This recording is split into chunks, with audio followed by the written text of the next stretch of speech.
সৌজন্যে স্বপ্নধরা। আসসালামু আলাইকুম ওরহমতুল্লাহি ওবরাকাতুহ। ইন্নাল হামদুলিল্লাহ ওয়াসসালাতু ওয়াসসালামু আলা রাসূলিল্লাহ ওয়া বা'দ। সুপ্রিয় দর্শক শ্রোতা, আপনাদের সকলকে আন্তরিক প্রীতি ও মোবারকবাদ জানিয়ে শুরু করছি ইসলাম কি বলে। এটি নিউজের জুমাবারের স্বপ্নধরা নিবেদিত এই আয়োজনে আজকের পর্বে আপনাদেরকে স্বাগত জানাচ্ছি আমি নিজাম বিন মুহিব। প্রিয় দর্শক শ্রোতা, আমার সঙ্গে রয়েছেন একজন সম্মানিত অতিথি, যিনি আজকে কোরআন এবং হাদিসের আলোয় আমাদেরকে আলোকিত করবেন। চলুন প্রিয় দর্শক, শুরুতেই আমাদের আজকের সম্মানিত অতিথির সঙ্গে আপনাদেরকে পরিচয় করিয়ে দিচ্ছি। আমাদের আমন্ত্রণ গ্রহণ করে ব্যস্ততার মাঝেও আমাদেরকে আজকে সময় দিচ্ছেন বাংলাদেশের খ্যাতিমান আলেমে দ্বীন, জননন্দিত মুফাসসির কোরআন, দিলু ব্যাপারী ওয়াকফ স্টেট জামে মসজিদ মগবাজার ঢাকার সম্মানিত খতিব ফদিলাতুশ শেখ সাদিকুর রহমান আজহারি। আসসালামু আলাইকুম ওয়া রাহমাতুল্লাহি ওয়া বারাকাতুহু। ওয়ালাইকুম আসসালাম ওয়া রাহমাতুল্লাহি ওয়া বারাকাতুহু। শেখ কেমন আছেন? আলহামদুলিল্লাহ, আপনি কেমন আছেন? আলহামদুলিল্লাহ, আমরাও ভালো আছি। আপনাকে আমাদের আজকের আয়োজনে স্বাগত জানাচ্ছি। জাযাকুমুল্লাহ। বারাকাল্লাহু ফিক। প্রিয় দর্শক, ইসলাম নারীকে অনেক বেশি সম্মানিত করেছে। ইসলাম নারীকে যে সম্মান দিয়েছে অন্য কোনো ধর্ম এত সম্মান দিতে পারেনি।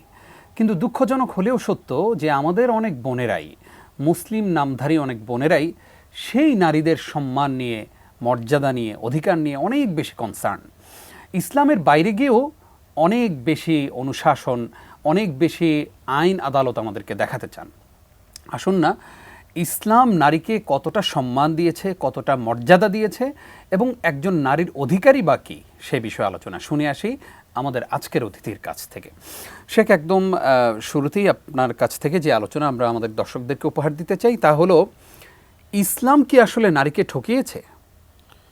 জাযাকাল্লাহু খায়রান। আলহামদুলিল্লাহি রাব্বিল আলামিন ওয়াসসালাতু ওয়াসসালামু আলা রাসূলিহিল আমিন ওয়া বা'দ। আল্লাহ তাআলা কোরআন কারীমের মধ্যে সূরা নিসা নামে একটি সূরা দিয়েছেন এবং স্বতন্ত্র এই সূরা আল কারীমাতে আল্লাহ তাআলা প্রথমেই ইয়া আইয়ুহান নাসুত্তাকু রাব্বাকুমুল্লাযী খালাকাকুম মিন নাফসিন ওয়াহিদাহ وخلق منها زوجها وبث منهما رجالا كثيرا ونساء واتقوا الله الذي تساءلون به والأرحام। আল্লাহ তাআলা শুরুতেই আল্লাহর ভয়ের কথা আল্লাহ তাআলা বললেন।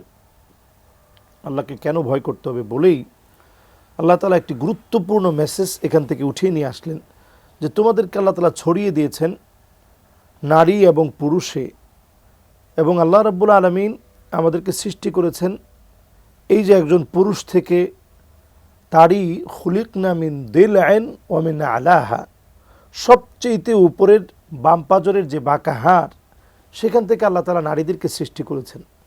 স্বভাবপ্রসূতভাবে বেশি যদি নারীদেরকে নিয়ে বাড়াবাড়ি করা হয় তাহলে তারা ভেঙে যায়, তারা বেঁকে যায়, নানাভাবে ক্ষতিগ্রস্ত হয়ে যায় তাদের স্বভাব চরিত্র।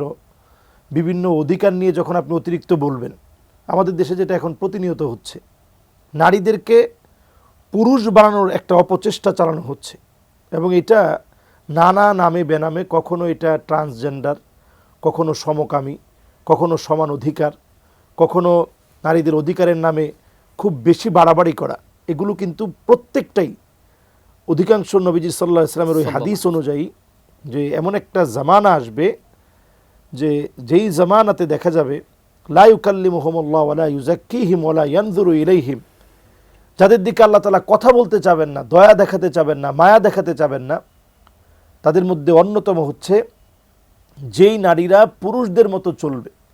তো আমাদের দেশে পুরুষদের মতো চলানোর জন্য যে আমার পোশাকের স্বাধীনতা আমি পরব, তো এটা কিন্তু মারাত্মক একটি বিষয়। নারীরা যখন পোশাকের স্বাধীনতার জন্য মাঠে নামে, অথবা বিভিন্ন পতিতাবৃত্তির একেবারে ওপেনভাবে পতিতাবৃত্তিকে ওপেন করে দেওয়া, অথবা এটাকে একটা কর্মযজ্ঞ হিসাবে প্রতিষ্ঠিত করা, অথবা বিভিন্ন ফ্যাশন শোর নামে নারীর শরীরকে প্রদর্শন করার যে অপচেষ্টা চলছে, এগুলো সব নারীকে পণ্য বানানো। ইসলাম নারীকে কখনো পণ্য বানায়নি। ইসলাম নারীকে সম্মানের এমন জায়গাতে রেখেছে, আপনি যদি লক্ষ্য করেন, নবীজি সাল্লাল্লাহু আলাইহি ওয়াসাল্লাম নিজে বলছেন যে তোমার যদি 3টা মেয়ে থাকে, এদেরকে মানুষের মতো মানুষ বানাও, তাহলে আনা ওয়া হুয়া সুবহানাল্লাহ। আমি আর সে সুবহানাল্লাহ বিহামদিহি আল্লাহর জান্নাতে সাব্বাবা, এই আঙ্গুলটার নাম সাব্বাবা, এই আঙ্গুলটার নাম উস্তা। নবীজি বললেন যে এই দুইটা আঙ্গুল যেভাবে পাশাপাশি, মাঝখানে কোনো ফাঁকা নেই, আমি আর ওই লোকটা, ওই মেয়ের বাবা আল্লাহর জান্নাতে এরকম পাশাপাশি থাকবো। সুবহানাল্লাহ। সুবহানাল্লাহ। তো নারীকে ইসলাম কোন জায়গায় রেখেছে? একজন সাহাবী এসে বললেন, ইয়া রাসূলুল্লাহ, আমার যদি দুইটা মেয়ে হয়। নবীজি বললেন, ঠিক আছে যাও, দুইটা মেয়েও যদি তোমার হয়, তিনটা মেয়ে হলে তো অনেক মন খারাপ হওয়ার কথা যে আমার তিনটা মেয়ে হয়েছে, দুইটা মেয়েও যদি হয় তাহলেও তোমার জায়গাটা আল্লাহর জান্নাতে আমি নবীর পাশে হবে। সুবহানাল্লাহ বিহামদি। তিনটা মেয়ে হলেও যেন মন খারাপ না হয়, দুইটা মেয়ে হলেও যেন মন খারাপের কোনো প্রশ্নই নেই। একজন সাহাবী বললেন, ইয়া রাসূলুল্লাহ, যদি একটা মেয়ে হয়। নবীজি বললেন, যদি যাও একটা মেয়েও যদি হয়, মানুষের মতো মানুষ বানাও, এদেরকে দিনদার বানাও, এদেরকে যদি তুমি নেককার বানাও, যদি সঠিক পাত্রে পাত্রস্থ করো, তাহলে আমার সঙ্গে তুমিও আল্লাহর জান্নাতে জান্নাতি হবে। সুবহানাল্লাহ বিহামদি। কোরআনুল কারীমে আল্লাহ রাব্বুল আলামিন অন্যত্র বলেছেন যে অসংখ্য মানুষ জান্নাতের সামনে দাঁড়িয়েও কাঁদবে। আল্লাহ তাআলা প্রশ্ন করবেন, মা ইউবকিক, আজকে কোন জিনিস তোমাকে কাঁদাচ্ছে? والذين آمنوا واتبعتهم ذريتهم بإيمان ألحقنا بهم ذريتهم وما ألتناهم من عملهم من شيء। অসংখ্য বাপ সেদিন কাঁদতে থাকবে। আল্লাহ তাআলা বলবেন, আজকে তোমার চোখে পানি কেন? তখন লোকটা বলবে, আল্লাহ, কোথায় আমার মেয়েটা যাকে আমি রেখে আসছিলাম? অসংখ্য বাপকে সেদিন দেখানো হবে যে তার মেয়েটা জাহান্নামের পোশাক পরা আছে। আজকে যারা নারীবাদী, যারা মনে করছে যে আমরা আলেমরা মনে হয় কোরআন হাদিস মনে হয় নারীদেরকে ঠকিয়ে দিয়েছে, যারা আমাদের মা বোনদেরকে প্রতিনিয়ত বিপদগামী বানাতে যাচ্ছে, এরা প্রত্যেকে যদি বিষয়টি একটু অ্যানালাইসিস করে, আসলে নারীর সৌন্দর্য হচ্ছে তার ভূষণে, তার আখলাকে, তার হিজাবে, তার নিজেকে ডেকে রাখার মধ্যে। নারীর সৌন্দর্য এটা না যে আপনি প্রদর্শন করে বেড়াবেন, পুরুষের মতো হয়ে যাবেন। এজন্য আমি প্রত্যেক বোনদেরকে বলবো, যারা এই মুহূর্তে দেখছেন অথবা পরবর্তীতে দেখবেন, নিজেকে এই প্রশ্নগুলো প্রতিনিয়ত একটু করেন যে আপনার সন্তানের কাছে আপনি কখন একজন সুন্দর মা, আপনার স্ত্রী হিসেবে আপনার স্বামীর চোখে কখন আপনি একজন সুন্দর স্ত্রী, আপনার বাবার চোখে আপনি কখন সুন্দর মেয়ে হিসেবে বাবার চোখে আপনি থাকতে পারেন। তখনই থাকতে পারেন যখন নারী সুলভ আচরণ আপনি করবেন, মাতৃত্বের আচরণ যখন আপনি প্রদর্শন করবেন, তখন মা হিসাবে আপনি সেরা। স্ত্রীর আচরণ যখন আপনি প্রদর্শন করবেন, আপনি স্ত্রী হিসাবে সেরা হবেন। আপনি যখন আপনার বাবার সামনে কন্যা হিসাবে দায়িত্ব পালন করবেন, তখন আপনি কন্যা হিসাবে সেরা হবেন। নারীদেরকে আল্লাহ তাআলা প্রত্যেক সেক্টরে আল্লাহ তাআলা সেরা বানিয়েছেন। সুবহানাল্লাহ। সুবহানাল্লাহ। আমরা আপনার আলোচনা আরও একটু শুনবো ইনশাআল্লাহ ছোট্ট একটি বিরতির পর। জাযাকুমুল্লাহ। প্রিয় দর্শক, আপনারা দেখছেন স্বপ্নধারা নিবেদিত ইসলাম কি বলে। সময় হলো ছোট্ট একটি বিরতির, সঙ্গেই থাকুন।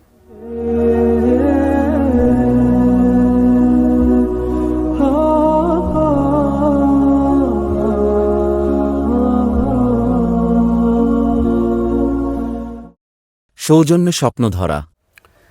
স্বাগত আরও একবার। প্রিয় দর্শক, দেখছেন স্বপ্নধারা নিবেদিত ইসলাম কি বলে। আজকে আমরা আলোচনা করছি ইসলাম নারীকে কি সম্মান দিয়েছে, কি মর্যাদা দিয়েছে, কি অধিকার দিয়েছে, সেই বিষয়ে আলোচনা করছেন শেখ সাদিকুর রহমান আজহারি। শেখ, আপনাকে আরও একবার স্বাগত। উস্তাজ, আমরা অনেক সময় পুরুষের হক নিয়ে আলোচনা করি, পুরুষের অধিকার নিয়ে আলোচনা করি, সবসময় নারীর অধিকার নিয়ে আলোচনা করা হয় না।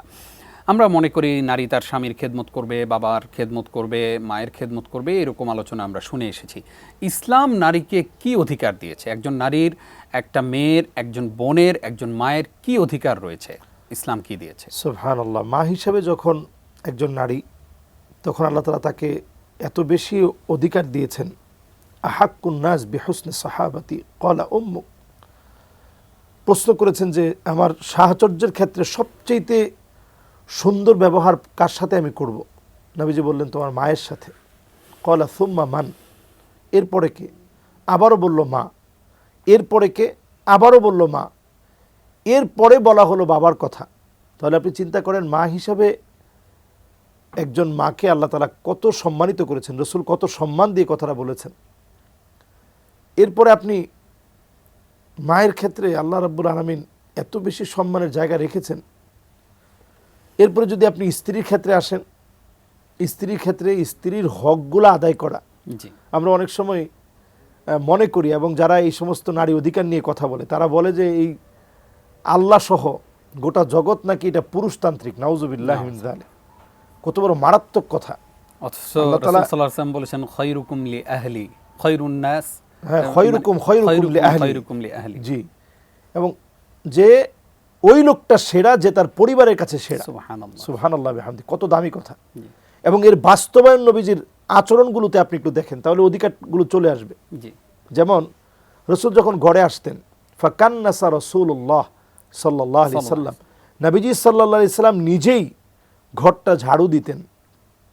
নারীবাদীরা চিন্তা করতে পারবে যে পুরুষদের উপরে যদি এটা চাপায় দেওয়া না হয়, বর্তমানে এই নারীবাদীদের আগ্রাসনের কারণে মেডিকেল সায়েন্স বলছে যেই পরিমাণ মহিলারা হাতের মধ্যে আংটি পরে, জি। হাতের আঙ্গুলের মধ্যে বা এই রিং ফিঙ্গারে যে পরিমাণ রিং লাগানো হয়, মহিলারা যে পরিমাণ আংটি পরে, এর চাইতে বেশি পরিমাণ পুরুষদের হার্টের মধ্যে রিং পরানো লাগে। মানে বর্তমান ওয়ার্ল্ডের সিচুয়েশন এটা। জি এবং গবেষণা করে দেখা গেছে যে এটা নানাবিধ কষ্টের কারণে হয়ে থাকে। আমরা যদি পরিষ্কার নাও বলি, তবে এটা বলবো যে এটা বিশাল হতাশা থেকেই হয়ে থাকে। এই জন্য ডিভোর্স বাড়ছে, পরকীয়া বাড়ছে, দেশের সংস্কৃতি নষ্ট জিনা হচ্ছে, ব্যভিচার সব বেড়ে যাচ্ছে, প্রতিনিয়ত ডিভোর্স হচ্ছে। আল্লাহ তাআলা মাফ করুক, মাআদ আল্লাহ। আমিন। তাহলে নারী হিসেবে আল্লাহ তাআলা যে অধিকারকে নিশ্চিত করেছেন, রাসূলুল্লাহ সাল্লাল্লাহু আলাইহি ওয়াসাল্লাম ঘরটাকে ঝাড়ু দিতেন। আপনারা মনে করতেছেন যে পুরুষতান্ত্রিক সমাজ? নবীজি সাল্লাল্লাহু আলাইহি ওয়াসাল্লাম নিজের তরবারি দিয়ে আম্মাজানদের তরকারিগুলো কেটে দিতেন। চোখের মধ্যে যদি কখনো পানি দেখতেন, নবীজির নিজ মুবারক হাত দিয়ে চোখের পানিগুলা মুছে দিতেন, এবং সেখানে নবীজি সূরা ফালাক, সূরা নাস পড়ে ফু দিয়ে দিতেন। শরীর খারাপ লাগছে, নবীজির ট্রিটমেন্ট তিব্বুন নাবাবী জি জি যা নবীজির সাথে ছিল সেটা দিয়েই নবীজি সাল্লাল্লাহু আলাইহি ওয়াসাল্লাম কখনো বিসমিল্লাহ বলে ফু দিতেন।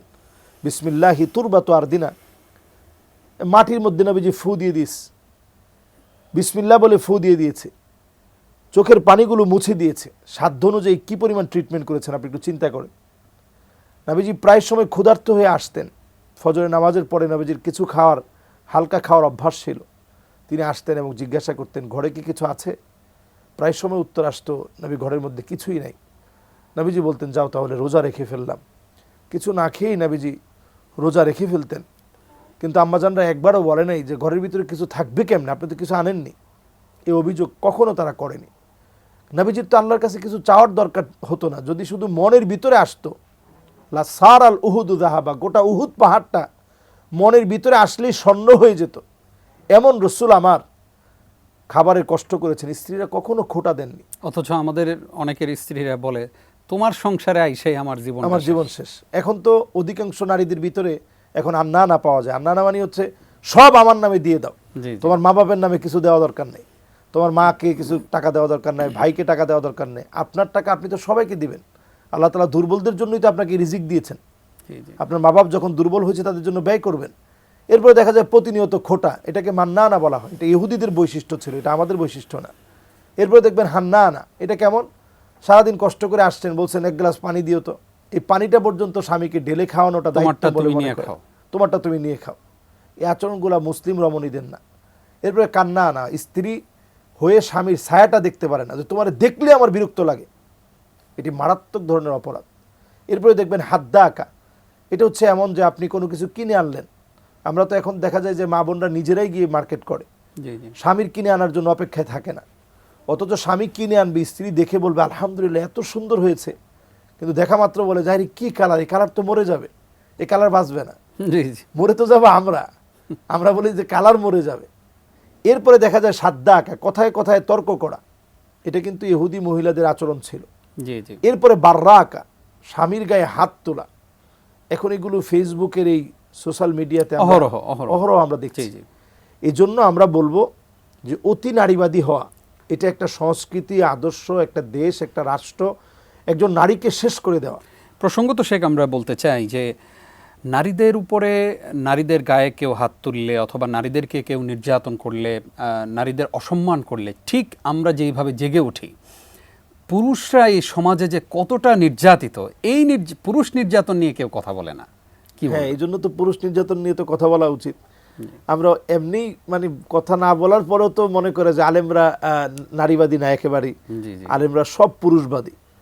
মানে একমাত্র নারীবাদী হচ্ছে ওনারা যারা নারীদেরকে ঘর থেকে বের করে একেবারে ওয়েস্টার্ন ড্রেসে নারীদেরকে পণ্য বানাতে চায়, তারাই মনে করে যে একমাত্র মানে আমরাই নারীবাদী।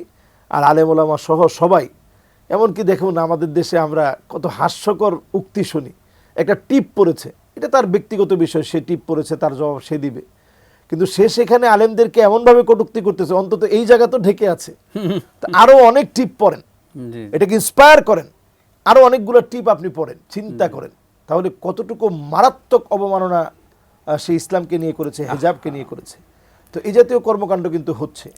এরপর আমরা বলবো যে স্ত্রীকে নিয়ে আপনি ঘুরতে যান, রাসূলুল্লাহ সাল্লাল্লাহু আলাইহি ওয়াসাল্লাম এই কাজটি করেছেন, দৌড় প্রতিযোগিতা দেন, স্ত্রীর সাথে আপনি হাসি ঠাট্টা করেন, বিভিন্ন নাম ধরে স্ত্রীকে ডাকেন, সৌন্দর্যের প্রশংসা করেন, যত রকমের সৌন্দর্য আছে সম্পর্ক মেনটেন করতে আপনি 15 দিন সময় নেন, আপনি দেখবেন যে সারা দুনিয়ার শ্রেষ্ঠ স্ত্রী আপনার স্ত্রী।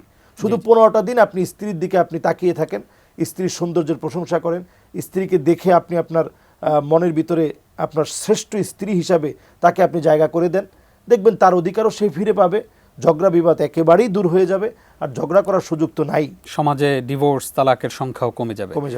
জাযাকাল্লাহ খাইর। শেখ, আমরা জানতে চাই যে পেশা হিসাবে তো আমাদের বোনেরা কত ধরনের পেশা নিচ্ছেন, আলহামদুলিল্লাহ তারা শালীনভাবে চলার চেষ্টা করেন, ডাক্তার, ইঞ্জিনিয়ার, সাংবাদিক, রিপোর্টার, নানানভাবে তারা সমাজে উপকার করে যাচ্ছেন। কিন্তু পতিতাবৃত্তিকে আসলে পেশা হিসাবে স্বীকৃতি দেয়া, এটা কি আসলে কোনোভাবে মানা যায়? না, এরা তো একেবারে বিনা কথা, এক কথায় হচ্ছে এরা দ্য ইউথ, মানে যারা শুধুমাত্র পতিতাবৃত্তির জন্য যারা এগুলোকে সমর্থন করে কাজ করবে, যদি কোনো পুরুষও এটাকে সমর্থন যুগিয়ে কাজ করে, ওই পুরুষটাও দ্য ইউথ। আমরা জানি যে আমাদের ওইখানে যেই নারীরা বোনেরা আছেন, তারা কেউ ব্ল্যাকমেইলিংয়ের শিকার হয়েছেন, কেউ দালালের খপ্পরে পড়েছেন, নানানভাবে সেখানে গিয়েছেন, অনেকেই সেখান থেকে সেই জীবন থেকে ফিরে আসতে চান। এবং শুধু অনেকেই না, মানে এটা তো আসলে অনেকে মনে করে যে আমার কোনো কাজ করার রাস্তা নেই। এই রাস্তাটা খোলা আছে, তবে এটা মারাত্মক ধরনের, সে কিন্তু প্রতিনিয়ত হারামের সাথে জড়িত হচ্ছেই, পুরো সমাজকে কিন্তু সে ধ্বংস করে দিচ্ছে। এবং এই কাজকে যারা এখন সমর্থন দিতে যাচ্ছে, তারা কিন্তু আদ-দাল্লু আলাল খাইরি কাফাইলি, ভালো কাজ করলে যেমন সওয়াব হয়, খারাপ কাজের উৎসাহ যোগালেও কিন্তু আপনি এরকম গুনার অধিকারী হবেন। এই জন্য আমাদের এই সমাজ বিনির্মাণে আমাদের সজাগ হওয়া দরকার, সচেষ্ট হওয়া প্রয়োজন প্রত্যেকের। জাযাকাল্লাহ খাইর। আপনি আজকে গুরুত্বপূর্ণ কথামালা আমাদেরকে উপহার দিয়েছেন, সেই জন্য আপনাকে ধন্যবাদ জানাচ্ছি। জাযাকুমুল্লাহ। প্রিয় দর্শক, এতক্ষণ যারা আমাদের সঙ্গে ছিলেন, আসুন আমরা সবাই সচেতন হই এবং আমরা প্রত্যেকেই আমাদের প্রত্যেকের মা, বোন, স্ত্রী, কন্যা, তাদেরকে সম্মান জানাই। আল্লাহ তাআলা আমাদের নারীদেরকে যে সম্মান দিয়েছেন, সেই সম্মান সমাজে প্রতিষ্ঠিত করার তৌফিক দান করুক, আমিন। আজ এই পর্যন্তই, আগামী সপ্তাহের পর্ব দেখবেন, সেই প্রত্যাশায় বিদায় নিচ্ছি। নিজাম বিন মুহিব, আসসালামু আলাইকুম ওয়া রাহমাতুল্লাহি ওয়া বারাকাতুহু।